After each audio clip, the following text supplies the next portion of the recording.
అమ్మ నాన్నల్ని చంపేంతగా ఆలోచించింది ఒక అబ్బాయి కోసం అంటే రేపన్నాడు వాడిని చంపదంటారా?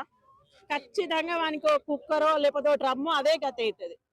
ఇన్స్టాగ్రామ్ లో ఆఫ్టర్ ఆల్ ఇన్స్టాగ్రామ్ లో పరిచయమైన కోసము తల్లిదండ్రులను చంపడం ఏందే తల్లి? నిన్ను కని పెంచి పెద్ద చేసి నిన్ను చదివించి ఒక నర్సు చేసింది దానికైనా నా ఫాల్తుముండా నిన్ను? ఏం అవసరానికి తల్లిదండ్రులు చంపేంత తప్పేం చేసిరు వాళ్ళు? నీకు ఇష్టం ఉందనుకో లేచిపోవాలి, నీకు ఓడడ్డం ఉన్నాడు? ఒకరిని చంపే హక్కు ఎవరికీ లేదు. తల్లిదండ్రుల్ని చంపి ఇంత నీచంగా తయారైపోతున్నావు, వానికాడ అంతగానం ఏమన్నా నీకు దాచిపెట్టుకున్నవేమో ఏమన్నా ముల్లె ఉంటే చెప్పగా చేయక ఒక నైట్ లేచిపోయేది ఉంటివి.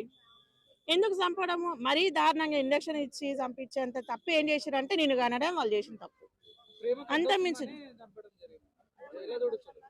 అంటే ప్రేమ అంటే మాయ అనుకోవచ్చా దీని ద్వారా? మాయ కాదు, అది కరోనా వైరస్ ఇక అంతే, గజ్జి అది. ప్రేమ ఏడుంది? ప్రేమ ఉంటే ప్రేమ నిజంగా ప్రేమ ఉంటే అట్లా తల్లిదండ్రులను ఎవరు చంపరు. తల్లిదండ్రులు కూడా ప్రేమనే.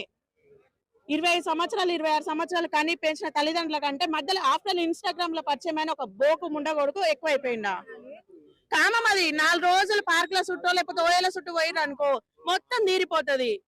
అప్పుడు అప్పుడు తెలిసి వస్తుంది అమ్మ నాన్న విలువేందో.